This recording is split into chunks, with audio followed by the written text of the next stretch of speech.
Katulad ng ibang mga lugar, may mga makapanindig balahibong kwento sa Baguio. Hindi lang dahil malamig ang klima roon, kundi dahil may ilan daw mga establishmento na may malagim na kasaysayan.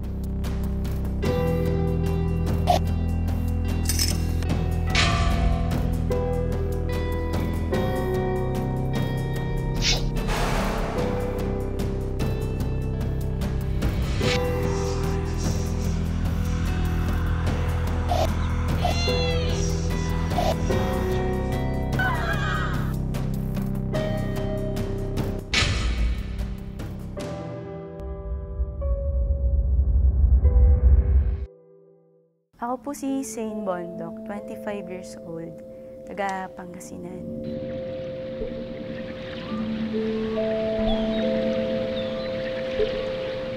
Noong March 4, 2015 po, nag-file po ako ng vacation leave kasi po stress po sa trabaho.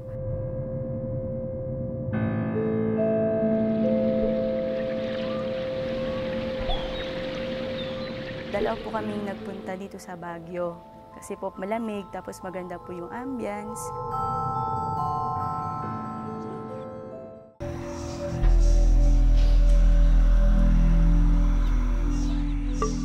Pagdating namin dito sa Diplomat Hotel, pagkapasok ng gate, medyo mabigat po yung feeling na mararamdaman mo yung lungkot kagad ng lugar.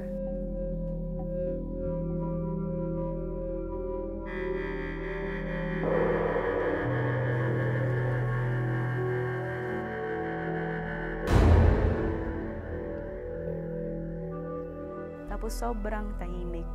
Kasi alas 4 na yun ng hapon. Sasara sila ng alas 5.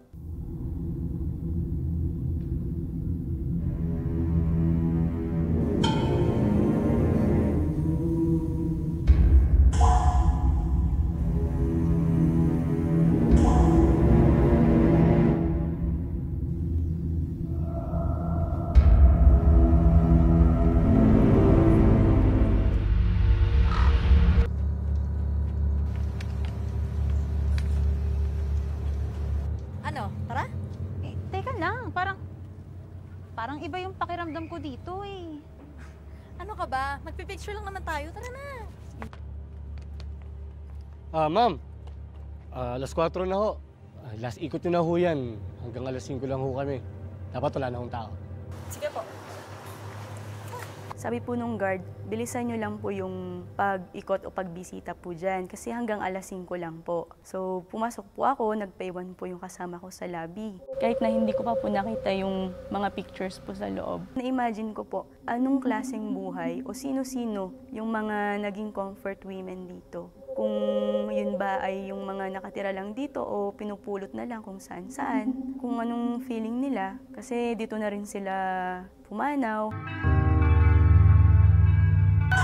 Tapos po nandun na kami sa loob. Kinuhanan ko po ng video itong lugar, 360 degrees angle po. Pagmula pataas, pababa, para po ipakita sa mga Facebook friends ko po yung itsura ng Diplomat Hotel po dito sa loob. Habang kinukuhanan ko po yung video dito po sa loob, parang ang dami pong nakatitig sa akin na hindi ko po maiwasang hindi tumingin sa mga bintana. Na parang gusto ko na lang po matapos yung pagkuha ko po ng video, kaya saglit lang po yun.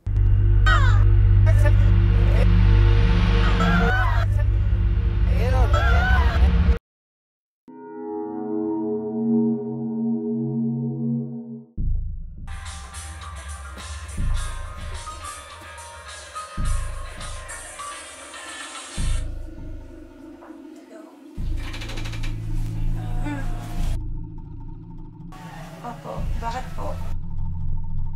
Seryoso po kayo eh. Last year pa po yun nung pinost ko eh. Nung nakuhanan ko po yung video, pinost ko po yun kagad sa Facebook. Tapos ang dami pong nag-comment na, nakakatakot pala dyan ate. Ate, wala ka bang nakita? Tapos yung iba, nanggaling na ako dyan, ang bigat ng feeling, no? Yun po, wala talaga akong napansin nung unang post ko po nung video. After 1 year, nirepost ko po yung video o yung tinatawag nating throwback. Yung unang nag-comment po sa video clip ko po na yun, sabi niya, may kasama ka ba dyan? Tapos nireplyan ko kagad, wala po, bakit? Sabi ko, kuya naman huwag kang manakot. Na yun po, nag-message na lang po ako sa inbox po niya na, kuya may nakita ka ba talaga? Kasi ikaw lang nag-comment niyan ikaw lang nakakita. Ang nireply niya, isang image po, in-screen capture niya po yung certain na image po na yun. Kaya nireplay ko po yung video, nakita ko na may nahagip po pala talaga ako. Pinost ko po yung video po dun sa isang paranormal activity page po. Tapos ang daming nag-comment na yung image parang nakatalikod na madring malungkot. Na ang dami pong nag-comment na oo nga, na kahit tinignan nila kung edited ba,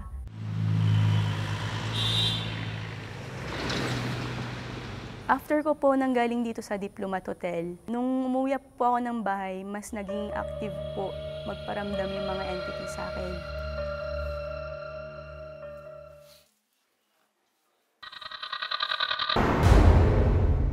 Nung pinigit ko po yung mata ko, meron pong humimas sa paa ko po. Na ang paghimas niya is very soothing, na ang akala ko ay binibiro lang po ako nung kasama ko. Tapos po may kumatok. Nung pagkabukas po ng pinto, andun po pala yung kasama ko sa labas. Saan ka galing? Ha? Di ba nagpaalam ako sa'yo na may lakad kami after work? Pagkagaling ko po ng Diplomat Hotel, pag-uwi ko po ng bahay, nanaginip po ako ng nakabukas ang mata ko.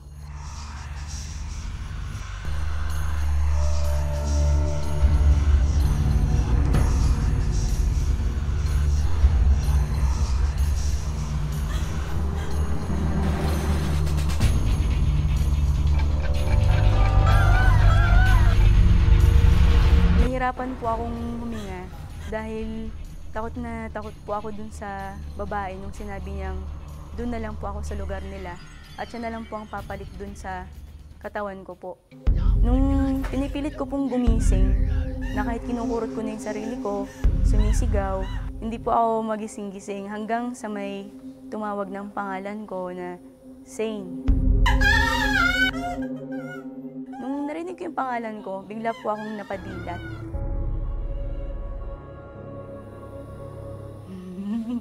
Aglit lang. Balahibo.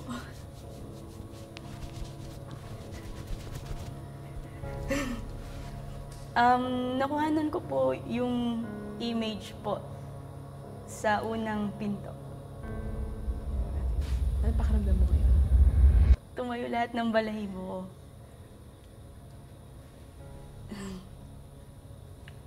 Tapos na ba? Nararamdaman mo ba siya ngayon? Opo. Nakatitig sa atin. Kasi dito naman talaga yung spot niya. Ayan na. Gusto ko nang lumabas. Bakit? Kanina pa nakatingin pala yung buko eh. Buong katawan hanggang anit.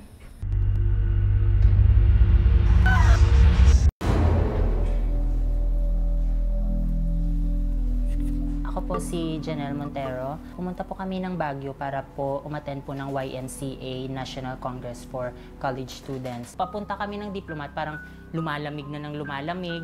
Bali una, nag-picture muna kami, picture ng picture. Hindi ko namamalayan na feeling ko may mga nakaano sa amin, nakapalibot.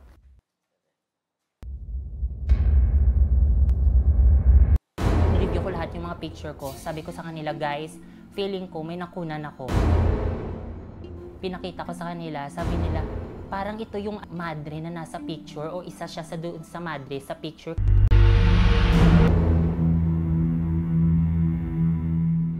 Hi, I'm Andrea Tatad. I'm one of the 2 assistant directors for Diplomat Hotel.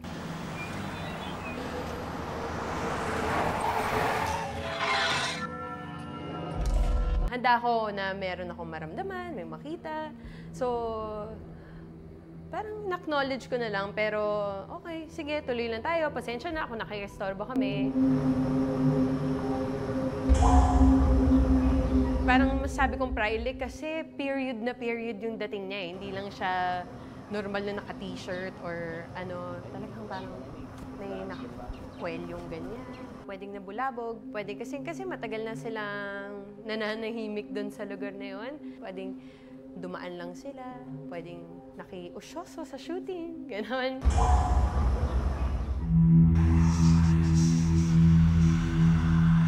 Bumalik po ako noong April 2016 para i-confirm po kung totoo po yung nakuhanan kong video. Sir, excuse me po. May tatanong lang po sana, sir. Ano po yun, ma'am? Kasi po, galing po kami ng friend ko dito last year. Tapos meron po kaming nakuhaan sa video dito sa phone ko.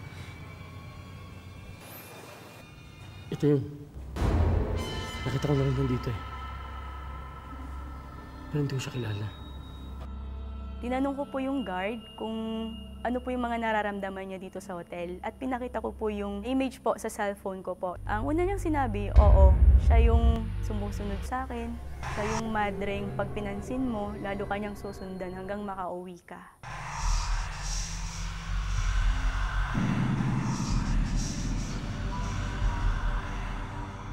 Ako po si Rodrigo E. Pagador Jr., 29 years old. 2 taon na po akong gwardiya at 1 taon na akong nagbantay sa Diplomat Hotel. Teka sir, linawin ko lang. Ang sabi nyo, alas 5 ng hapon, dapat wala ng tao dito. Dapat sarado na. Pagpasok ng alas 5, dapat wala ng tao dito. Magdamag talaga ako dito, sir? Oo, kaya mo ba? Oo naman, sir. Trabaho to eh. Nung sinabi po sa akin na mag-duty ako dito sa Diplomat Hotel, medyo nag-alangan po ako at medyo natakot. Kasi nga po may mga kwento-kwento tungkol sa mga multo-multo dito.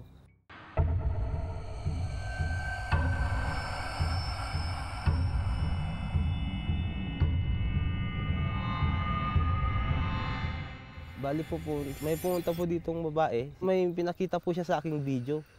Nung tinignan ko po yung video, parehas na parehas po yung nakita ko at saka yung nasa video, kaya nagulat po ako na kinilabutan. Karaniwan po sa mga namamasyal po dito ng mga turista, yung nasisira po yung mga phone nila or kaya nagbibideo sila or nagpipicture, hindi po nagsisave sa gallery or bigla pong nag-drain yung battery ng cellphone nila. May mga nagsasabi din sa akin na may nakuhanan sila ng picture.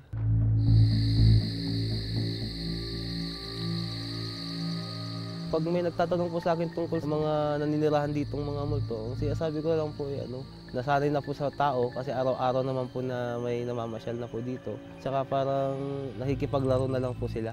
Tsaka hindi naman po sila nananakit. Sabi po nila may mga nagpapakita daw pong mga bata sa may fountain. Bali yung po yung daw po mga pinugutan ng ulo nung panahon ng hapon.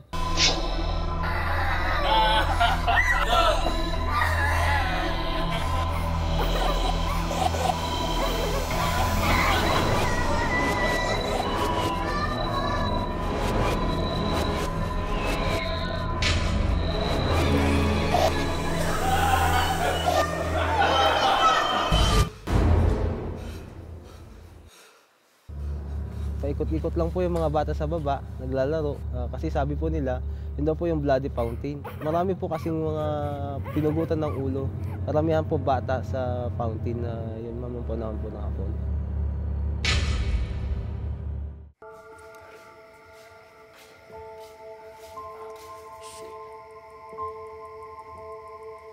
Natandaan ko po yun, December 1, alas 12 po ng tanghali.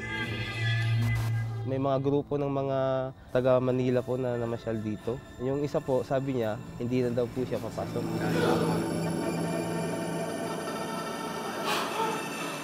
Yung nagpaiwan, umiikot lang po siya dito mag-isa niya, naglalakad.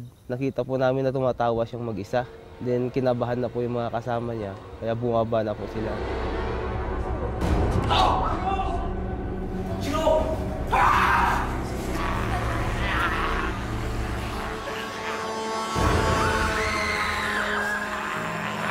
Pagbaba po namin sa may lobby, doon na po nang-isa yung isang kasama nila. Then nilabas po namin. Magkahiwalay naming in-interview ang security guard na si Rodrigo at ang propesor na si Charles. Hindi rin ho sila magkakilala. Pero kapansin-pansin ang pagkakatugma ng kanilang mga kwento. It was December 1st. Decision na kami talagang lakarin namin pupuntang Diplomat Hotel. Hindi namin malilimutan yung experience namin na yun. Na akalain namin hindi totoo. Akala namin sa libro or sa TV lamang. Gawa-gawa lamang.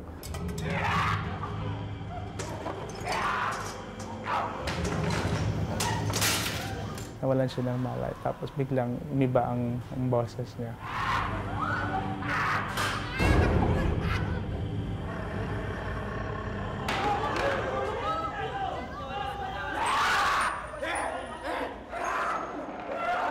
Nagsalita po siya ng masingkit na parang boses babae. Sabi niya, kunin niyo yung laruan ko sa itaas, yung sa rooftop daw po. Sabi ko naman, ano po yung laruan mo? Sabi niya, itim na ribbon.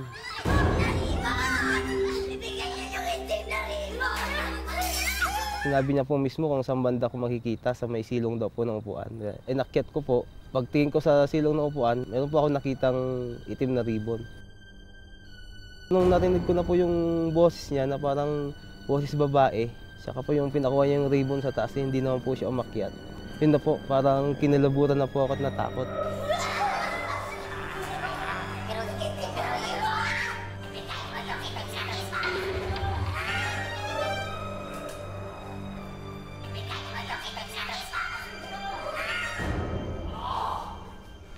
Nung natapos na yung nangyari, yun yung I think nakita namin doon sa second floor na may nagpakita sa bintana na parang batang sumisilip.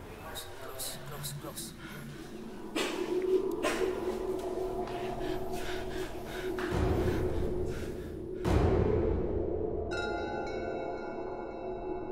Pag sa gabi po, pag umikot po kami dito, madilim, wala pong ilaw dyan sa loob.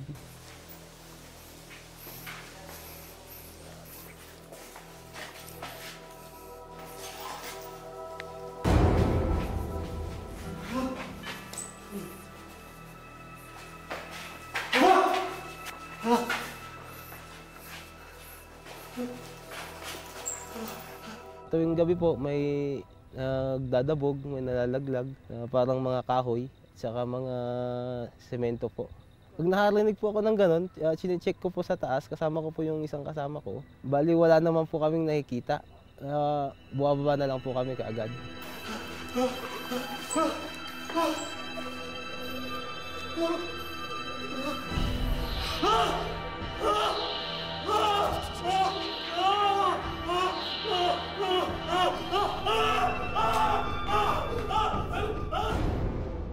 Isang siglo na ang lumipas mula nung itinayo ang Diplomat Hotel.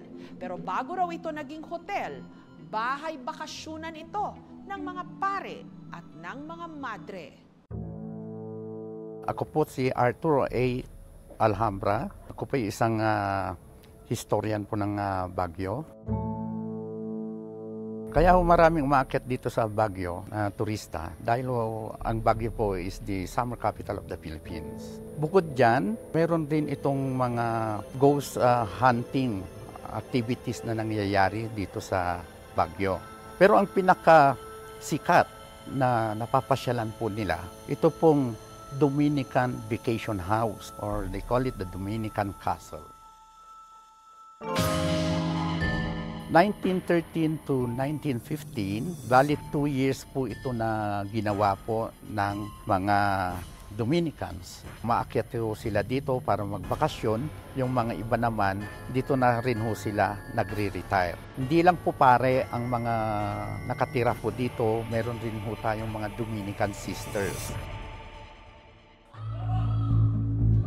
Hanggang sa nasalakay ho nila ang Baguio itong mga Hapones. Yung mga pare po at yung madre pinaghiwalay po yan, doon ho nangyari po yung pagpugot ng ulo ng mga pare.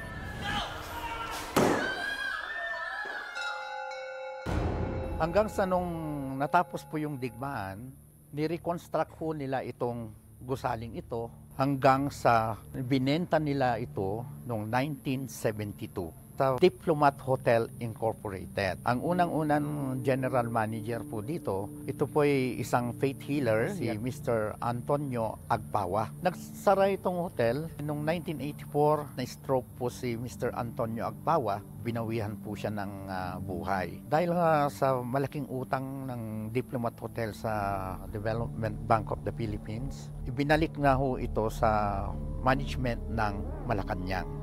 Nung hinawakan po ng Malacanang po ito, naging abandon po itong gusali na ito. Hanggang sa umabot na rin yung earthquake ng July 16, 1990, mas lalong nagkaroon na mas maraming sira. Ako si Ana de la Cruz, isang psychic.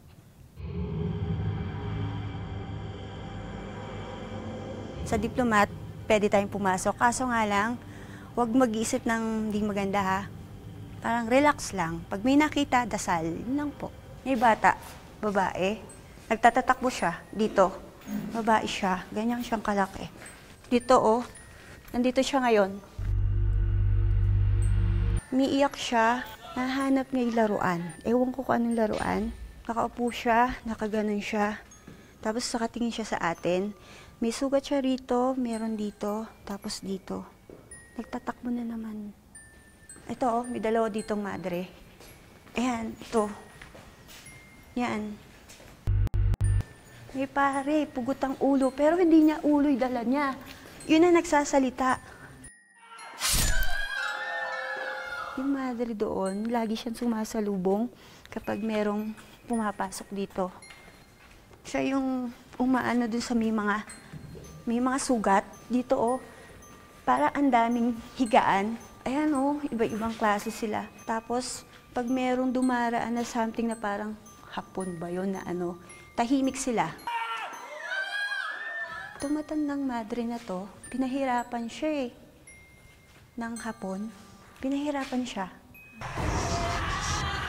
Pag sinundan ka, bago ka bumaba sa bahay or pumunta ka sa isang lugar, magpagpag ka. Kung hindi naman makuha sa pagpag, at syempre, takot na takot ka, asin lang, maligo ka ng isang dakot na asin, mawawala na yon. Ang video na nakunan ni Sane at ang mga litrato namang nakunan ni Janelle na di mano nagpapakita ng anino sa Diplomat Hotel, ipinasuri namin. Wala akong nakitang editing sa photo. Pag in-edit yung photo, let's say pinatong yung shadow, ganun, makikita mo yung bleeding. Pag sinave siya, magkakaroon ng bleeding sa ibang edges na iba yung kulay. Questionable siya, pero hindi ko rin masasabing hindi paranormal. Pero pag pinag-uusapan yung pag-edit ng photo, wala akong nakitang editing na fake na pinasok sa photo. For me, totoo siya kasi wala nang tao dun sa time na yun eh. At saka yung guard, nasa labas siya. Kaya totoo siya yung picture. Unang pumasok sa akin is mold siya sa glass. Parang na-form siya because of shadows ng tree tsaka mold sa glass. Wala akong nakitang paranormal sa ulo na yan. Yung image na yon, pwede din kasing napinta na yun ng utak mo dahil yun yung sinasabi ng maraming tao. Na ano na sa'yo eh, parang sinet up na sa utak mo eh. Pero pwede ding totoo. Yung selfie video naman, nung unang glance, wala akong nakita. Hindi ko nakita yung sinasabing madre sa likod. Pero yan, nung tinuro na sa akin at slinomo, okay, napansin ko nga parang may tao. Kaya lang, pag titingnan mo yung video, treated na siya, hindi na siya yung raw. Even the girl's face, parang the whole thing has been edited, na treatment na siya. Yung final assessment ko sa video is it's fully edited, it's been altered. So hindi na siya ma-verify na paranormal. Video editor po na ginamit ko nun is yung Viva Video Editor po. Which is wala po siyang feature na pwede kang mag-crop ng certain image at i-paste yun sa isang moving clip. Kaya kahit anong gawin nyo, kahit i-download nyo yung certain na app na yun, hindi nyo yun magagawa. Ang hirap kasi i-verify unless binalikan yung place at shinote ulit. Or sana may iba silang footage. Ang original file po ng video, na-delete ko na po. Dinelete ko na po yun kasi po ang goal ko lang talaga is makita ng mga friends ko yung structure nitong building. Tsaka wala talaga akong nakita.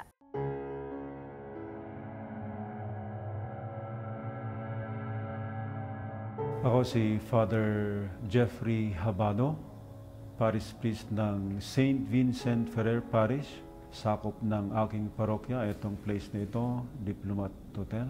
Sa tingin ko, dalawang posible doon. Pwedeng totoo, pwedeng hindi.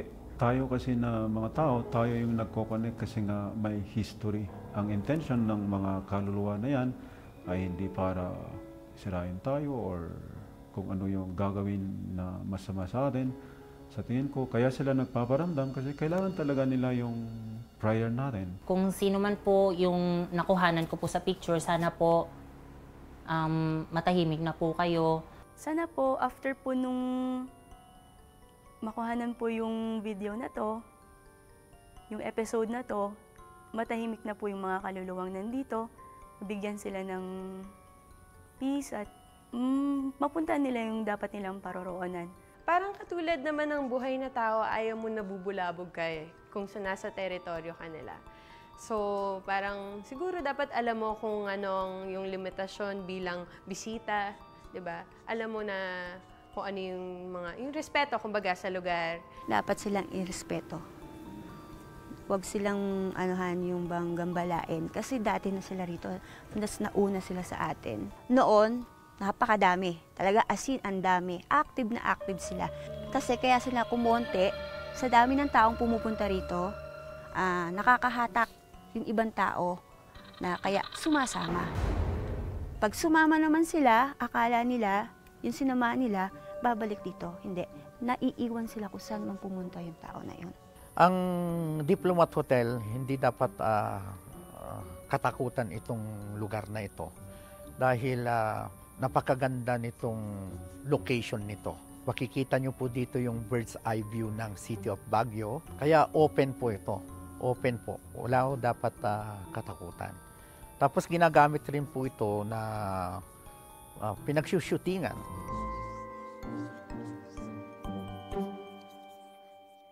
Ako po si Father Matthias Nyare, OP. We always pray them because in the Dominican Order, every Monday is a tradition that we pray for our brothers, sisters who pass away and we offer Mass for them. So because we always pray for them and if they have been a good spirit, they are in heaven, then they pray for us. So we believe that our brothers, sisters of Dominicans are not among those who are holy the people. In the name of the Father, the Son, and the Holy Spirit. Amen. Almighty God, you sent your only Son to rescue us from the slavery of sin and to give to us the freedom of your children.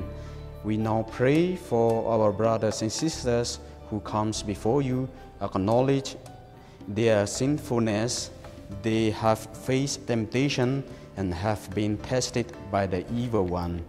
By the passion of your resurrection of your Son, bring them out of power of darkness with the grace of Christ, make them strong and guide them through life. We ask this through Christ our Lord. Amen.